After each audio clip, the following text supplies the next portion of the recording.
Hello everyone, welcome to Mystery Mondays. I'm not going to be talking real loud, probably partly because I can't tell how loud I am talking because I still have the cold. You might be able to see I've got some Vicks slathered all over around my nose area. I was babysitting my grandson today, and shortly after he left, I was like, ugh, I can't breathe again, my Vicks has worn off. But anyway, this is my Mystery Mondays video. As I had stated on my Masked Singer video, I am going to be talking first about Josue Calderon, which was the man whose body was found along the Appalachian Trail that people thought might have been Brian Laundrie. And now we know why the authorities were so certain that that was not his body. And then I'm going to be talking about the Kylen, Schulte, and Crystal Turner-Beck case. I did not realize that she had two last names prior to yesterday. And I will also be, after that, talking about Brian Laundrie, the Brian Laundrie updates, and any new information, which there's really not much, about Gabby Petito and her case. I did discover a while ago, I was glad that I rechecked before I came on to make this. I was going to try to do it around 7 or 7:30, and I was rechecking information about cases, and I found a little bit of new information concerning Gabby Petito, as well as the Kylen, Schulte, and Crystal Turner-Beck case. So I was glad that I double checked that. I always try to make sure that I do, but sometimes I forget and I'm trying to hurry, So the first one I wanted to talk about was the Josue Calderon case. And he, as I stated, was the man that his body was found below the Yadkin Valley overhang along the Blue Mountain Ridge Parkway in the Appalachian Trail in North Carolina. The medical examiner identified his body. I have the date that was done written down on here. I don't recall right now exactly. I know his body was found October the 9th, and I feel like his body was identified on or about October 13th. I will get to that for certain here in a minute. And the body, of course, was identified as Josue Calderon, who is 33 years old. He's a Hispanic male from Rhode Island, and he had been stabbed, sadly. There is an ongoing investigation into his homicide, which is being handled by the National Park Service Investigative Service Branch, with support from the National Park Service Law Enforcement Rangers, and those are the two groups that are taking the lead on the investigation. They're being assisted by the FBI and the North Carolina State Bureau of Investigation, as well as the Watauga County Sheriff's Office. That's the county in which his body was found. His body was reported seen by another hiker on Saturday, October 9th, 2021, around 1:14 p.m., and was discovered by the National Park Service Law Enforcement Rangers at approximately 1:19 p.m. that same day. It was discovered below the Yadkin Valley overlook along the Appalachian Trail on the Blue Mountain Parkway. And as I stated, I'm sorry, I changed the order I was going to do this in, so I haven't actually stated this yet. Well, yes, actually I did. It was in another video. Sorry, confusing myself. But as I stated concerning Gabby Petito's case, updates and additional details will be provided by the authorities when they are available and will not compromise the integrity of the investigation. Remember, I said that they were not releasing her manner of death because only the person who killed her would have known what her manner of death would have been. And then when they did release that she had been strangled, I was like, they didn't tell exactly how she happened to have been strangled, because that's only information that the person who had killed her would have. And so in this case, they're not going to release a lot of the information until they feel that it won't compromise the case. It also said that the authorities are still saying that his case is not believed to be connected to any other case the National Park Service is currently working on, And to the best of their knowledge, they do not believe people in the immediate area where his body was found are in any danger, which made me think, I was like, it's been at the time that his body was found, it had been 2 months and about a week and a half, like about 2 months and 10 days since the bodies of Crystal Turner and Kylen Schulte had been found whenever this man's body was found. So I was like, it's the day that his body was found was nearly 2 months from the date that they were last seen. So that would have given, if it is a serial killer, that would have given the person plenty of time to make it from Moab, Utah, the LaSalle Mountains, to North Carolina to the Blue Ridge Mountains, in my personal opinion. I mean, look how much ground Gabby and Brian covered in a short amount of time, They went to Kansas and Colorado and Utah, and then I believe over to California and Oregon, because she had stated, or at least she did that.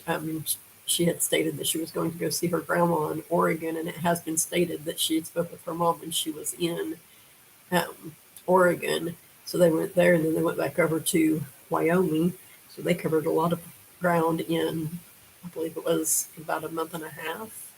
So it doesn't take long to cover all that area. And I made note that, I said it would have given him plenty of time to get from the Moab, Utah area near the Arches National Park to the Blowing Rock, North Carolina area. And then I made some notes here, which I'm going to read at the end of this instead of right now. But so the next case, I wanted to say fairly close to the first of this, of course, make sure that you subscribe. But I'm not going to necessarily cover each of these cases every week. If there is something new on it, I will bring that up. Like this case had not had much information released on it up until now. And of course, the Brian and Gabby stuff, there's, quite a bit of new information on him this week.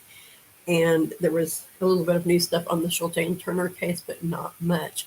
So from now until these cases are solved, I will not be mentioning a lot of them, but I will still bring up their names and will make a statement that there's nothing new that has been released, or what little has been released that we know about.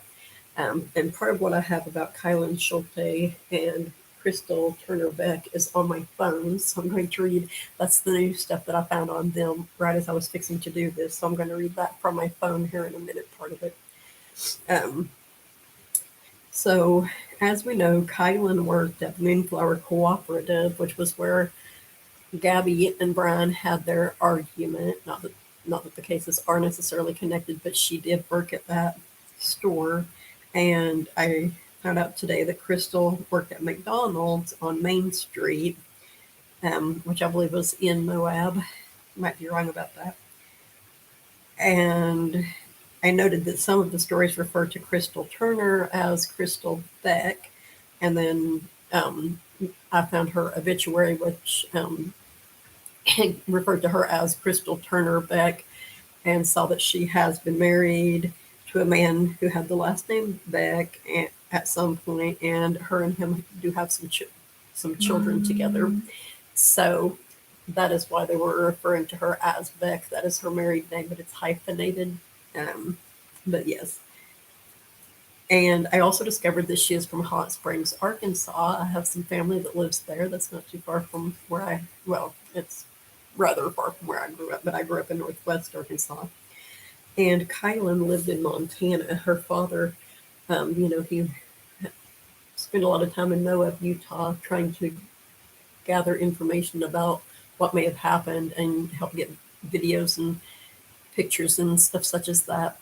He also started a GoFundMe account to raise money to transfer Kylen's body back to Montana, where her family lives, so that she could be buried next to her brother, who had also passed away.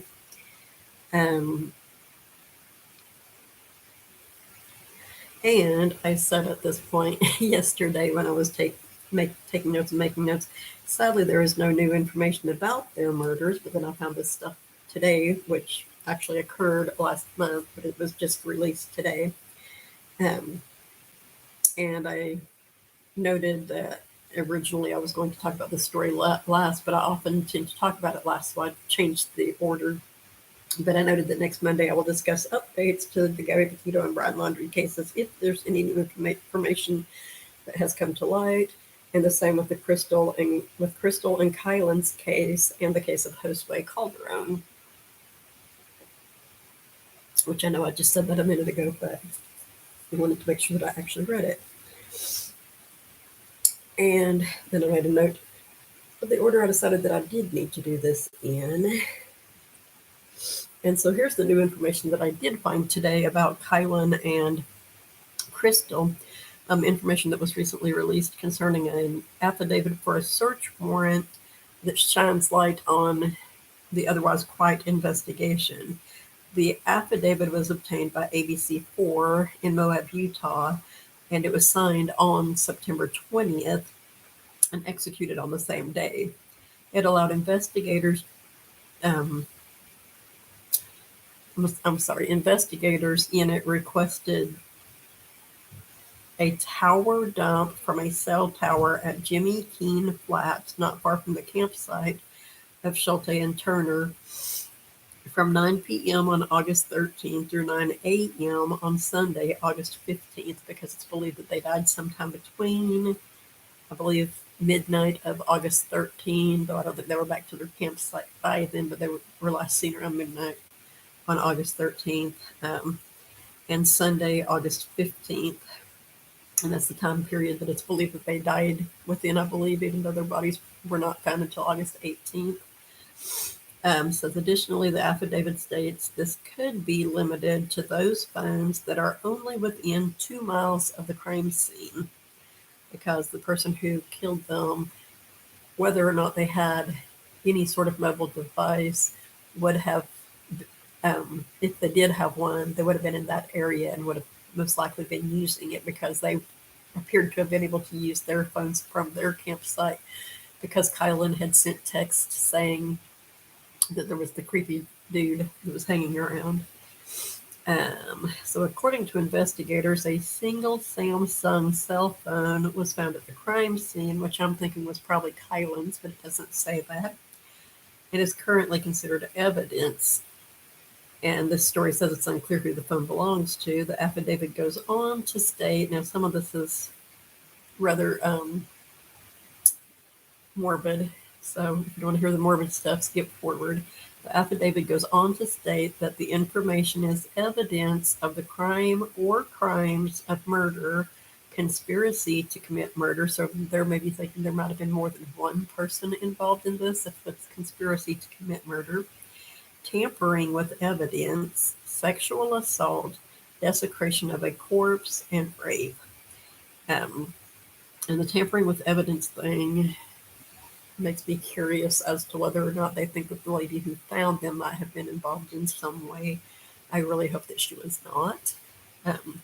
She did seem to have found them rather easily, however, but then she knew what area they were said to have been camping in, because she was a friend of theirs, and they had said what area they were camping in before.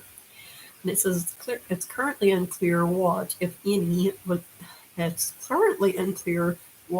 anything was found when the search warrant was executed after being signed by a judge. So, excuse me, they did execute that search warrant. There's no public information as to what they may have found. Of course, I don't know why they would be releasing that information to the public, because it's stuff that they would need to, in order to solve the case, and you don't want people knowing that you have their cell phone records if they were in the area and committed the crime, you know. And of course, Schulte's father said that he wants attention to be bounced back on them, so in order to help them find out more about what happened whenever they were there, and People go back and check their dash cams, like if they had um, dash cams that were recording their trips or for security purposes or anything like that, especially on or off of County Road 4651, and might have a vehicle on their videos that they took that was coming on or that was traveling on that road or going off of it, because that was the area in which Kylen and Crystal were killed. And of course, I have mentioned before, they want campers to, you know, um, think back and go through their pictures and videos and stuff like that if they were in the area from August 11th to the 19th, and see if they have any information on any of their video footage or anything like that that might um, help them to find the vehicle or the person who was involved in this terrible, terrible murder of this couple in Moab, Utah. Now, the sheriff's office, the Grand County Sheriff's Office, is asking that if people have any information, they call them. If you don't get an answer, leave a detailed message and somebody will get back to you. Their number is 435-259-8115. And they are asking that if people do know something, don't go sharing it on social media. Don't go talking about what you saw on social media, put yourself at risk or whatnot and the other. Please call the sheriff's office and let them know what it is that you saw or heard within that time frame. Now, that was really all that I did find new on their case. Hopefully, this will be solved before too long. I know oftentimes these things take years to find out and such, but wouldn't we all just love it if it was closed out before the end of the year and we knew who was responsible for the deaths of Kylen, Schulte, and Crystal Turner-Beck? I know their families would really love that. So now I'm going to talk about Brian Laundrie. We all know his body has been found. I know there are people who are um, thinking that like his parents are and family are so extremely wealthy. They got someone else's skull and jaw bones that went to the same dentist as him and threw it out in the swamp in the area where his vehicle had been found by the Myakkahatchee Environmental Park, so that the authorities would think that it's Brian Laundrie. I honestly, given the area where the remains were found, I believe that it is Brian Laundrie's remains. Um, Part of the reason I believe that is because I have suffered from depression and anxiety in my life. When you lose someone that you love, even if it was, I mean, not even at your own hand, which I don't know for a fact that he did lose her at his own hand, but if you lose someone that you love and care about, especially someone like they'd been dating since high school. She was 22, he was 23, so they'd been dating for quite some time, at least 4 or 5, maybe 6 or 7 or 8 years. Um, you would be so distraught. And it's like that. I know the FBI had said, I believe it was the FBI anyway, it's not like he just went out there and laid down and started writing or drawing or something and died. I believe that actually perhaps he did. If he was incredibly distraught over what happened and that he had lost Gabby for good and knew that he would not be able to get her back. I also do believe that they found some sort of weapon there, be it a gun, a knife, I don't know. Um, I am thinking that probably it would have been a knife. My thinking on that is that they said that seeing as his remains were only bones, they would not, and it wasn't all of the, like they didn't find the whole body, the skull and some other remains, because scavengers, animals had, you know, had been hanging out there. And this area was underwater for basically 5 weeks. He went to the park on the 13th. The parents were informed about the vehicle, about his Mustang being at Myakkahatchee Park. which apparently is near the Carlton Reserve, and you walk through Myakkahatchee Park and you can get to one of the entrances to the Carlton Reserve. And where his remains were found apparently was approximately 3/4 of a mile from the entrance to the Carlton Reserve. Approximately, from what I understand, a 45-minute walk from the road to where his remains were found. And of course, we all know they found the dry bag, which may or may not have had his cell phone in it. I mean, that would be the best reason for having a dry bag. Also, of course, he had the notebook, which now some stations are calling a journal. I've not seen anything indicating that it was a journal, but I believe, he drew. I believe that he was writing about his thoughts and hopefully what happened, um, or what he knows happened.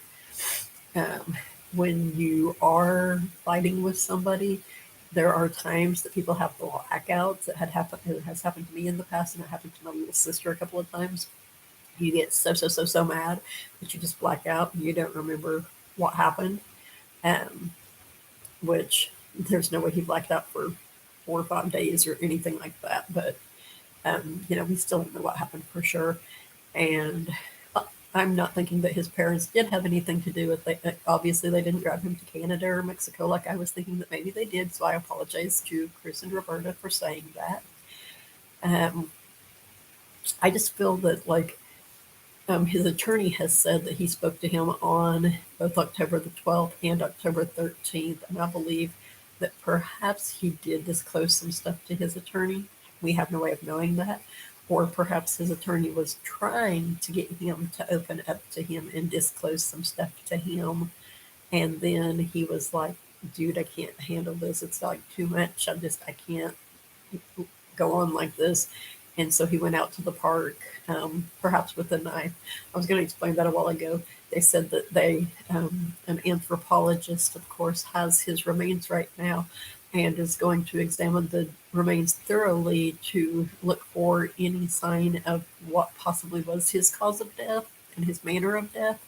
They're believing that it most likely was suicide. And so the reason I'm saying a knife instead of a gun is because if he had used a gun, odds are he would have shot himself in the head. And I don't know that they found an entire skull, but even a partial skull, probably had he used a gun and shot himself in the head, as most people that commit suicide do, then there probably would have been evidence of a gunshot there. So I think that if anything, he used a knife, and if he used a knife, odds are the incisions were not deep enough that there's going to be any marks on the bones to show that. I also think that it's very possible that one of these protesters or hateful neighbors of his parents has followed him out to where he went to go hiking and reflect and such, and may have killed him. Hopefully that didn't happen, but that's very, very possible in my opinion.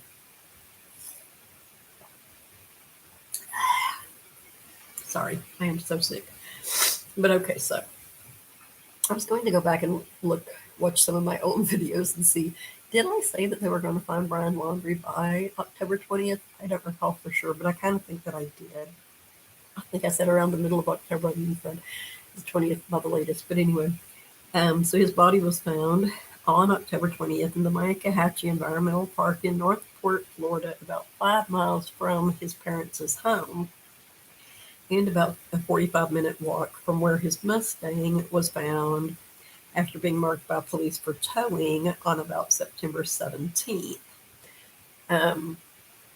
His parents went there and picked up his Mustang, and I believe at that point, from what I have heard, their attorneys say that they attempted to go into the park that day to look for him, but the park was closed to visitors because that area was underwater, is what I believe that they said that day, so they couldn't go into the park when they collected the Mustang to look for him. And that was part of what made them so concerned about him, was because they were like, well, it's the area that his car was at, and he said that he was going to go to the Carlton Reserve.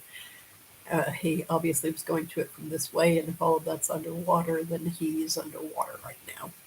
And of course, authorities have said like within days, the next day, or even hours after the remains were found, the area was crawling with deadly snakes and alligators and stuff. And I'm like, well, that's a swamp. That's where they live. You expect them to not go there? Excuse me. But anyway, and of course, we know some of his belongings were found near his skull. And from what I read, his father found the dry bag off the trail a little ways in one direction, and he was not going to touch it. He was going to yell for a police officer and realized that a reporter was nearby, so he made the decision to then pick it up and try to find a police officer. And when he found them, they had a phone that had a picture of a backpack on it. They showed him, and he said that it was like one that Brian had, and they showed him a notebook, and he said that Brian had one like that. And then they informed his mom had stayed on the trail, and then they informed the parents that remains had been found by them, so they would need them to leave the park at that time. So the parents were not the ones that found the remains, regardless of what some people are saying. Um, which reminds me, I started saying a while ago about people saying that they're really rich and everything. This one thing that I saw, this woman says, "Don't be fooled. They own 4 houses in Florida." And I'm like, if they own 4 houses in Florida, you think they'd be sitting at that one and letting people harass them? I wouldn't. If my son's like, odds are the people could find out where their other houses are or already know and would just go there and harass them. And I'm like, oh, that's true. But I mean, if I had that kind of money, I'd go someplace where they wouldn't know where I was, but stay in the state. But anyway, um, and the skull they ID'd using his dental records, which was what I had told my son whenever they were talking about that they had found remains. I said, I mean, he's got some nice teeth. He's surely got some dental records somewhere, you know. So I figured that would be the way that they would ID him. And I read shortly before coming on to do this that they may also be going to check the DNA in the bone marrow to doubly affirm that it is actually Brian Laundrie, and possibly, I don't know how much of the skull, as I said earlier, that they do have, but possibly attempt a facial reconstruction as well, because they have all sorts of technology to do all sorts of stuff like that. And they found, as I said, his father found the dry bag, which may contain his phone, and they also found near his body some pieces of clothing, a backpack, and the notebook. And this was an area, as I said, that's been underwater since the time that he was reported missing, and the notebook was saturated with water. So it's going to take skill and time to properly dry this notebook and not tear it, so that they can try to decipher the writing that is on it, which may have bled, might have blended together. We've all written a letter, spilled our drink on it, or whatever, and then you get dried out, and it's like the words are all smeared, or some of the words on this page transferred to that page, and such as that. So that's going to have to be, they're going to have to translate that into what it is, and hopefully it contains the answers to what happened between Gabby and Brian, and what happened to Gabby, as well as what happened to Brian. I had hoped that Brian would actually be found alive and that he would be proven innocent, so that him and Gabby's love story could live on. Because when you watch the videos of them together out in nature and you look at the pictures of them together and such, they seemed so happy. So I thought it would have been nice had he been found alive and proven to have not murdered Gabby, and that love story could have lived on instead of finding out whatever may have happened, which it is still possible that he did not do it. Not very likely, but of course it is always a possibility. And I stated that I guess authorities are truly convinced now that Brian was the one that killed Gabby, even though all this time they've just been calling him a person of interest, because not only had they released her manner of death as being strangulation, but they then released the exact manner of death and said that she died via manual strangulation, which means you take your hands and literally choke the life out of somebody, which is a terrible way for someone to die. It would be a terrible way, in my opinion, to kill someone, especially if the person were someone that you love, even if it's someone you hate. You, as people had said, you'd be looking them in the eyes. But people do the choking thing for sexual gratification. I'm not saying that's what happened, but there are a lot of people that do that. I think it's stupid. There are a lot of people who have died that way. Um, but it's an awful way to die, regardless why you end up dying that way, in my opinion. Um, and yes, I made a note that that's exactly the type of information that they generally keep unknown to the public, because the killer definitely knows that information, as I was saying about the Josue Calderon case a while ago. Um, and some of the stuff that the TV thing released about the search warrant affidavit is, I'm like, that's stuff that I feel like shouldn't have been released, because the person that killed them would know that all of that stuff was done to them. And it's possible that not all of that stuff was done, that they're just putting it out there in case maybe, possibly, because when you do a search warrant, you have, if stuff is not covered on there, the search warrant cannot be used for that. So you have to try to cover all your bases. You know, like if you got to go to someone's home and there's a garage and 3 sheds out in the backyard, and you just ask for the search warrant to search their home, and don't say home and adjacent properties or something along that line. You only have the legal right to search within the house. So they got to be real careful how they word the stuff. So that really is all of the new information that I have on this right now. And I wanted to talk about what I was planning to do for my Mystery Mondays videos. As I said earlier, I do plan to watch. I do plan to update you guys on these 3 cases, well, 4 cases realistically: the Gabby Petito case, the Josue Calderon case, the Josue Calderon case, the Crystal Turner and Kylen Schulte case, as well as what's going on with Brian Laundrie, them determining maybe, stuff about the notebook and his actual cause of death and manner of death and all of that. And so I will mention their names if there's no updates. I will just tell you there's no updates. If there are updates, I'll say what the updates are. Excuse me. Starting next week, I will also post updates concerning the Aubrey Dameron case, if there are any of those, which, as far as I know right now, there are no updates on her case, unfortunately. And so what I wanted to do starting next week, in addition to that stuff, is to, for Mystery Mondays videos, talk about the people that are missing in our national parks. That part that I said earlier, I changed the order that I was planning to talk about these in, so it kind of, I have notes in places where it confused me, because I couldn't read the note right at that time, because it was meant to be. I was going to talk about this case last, the Josue Calderon case, and I was like, no, I'll talk about him first.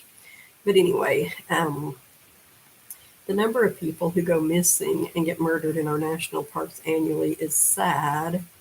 That having a vast amount of rangers in those areas would take away from the peace that the visitors to the parks desire.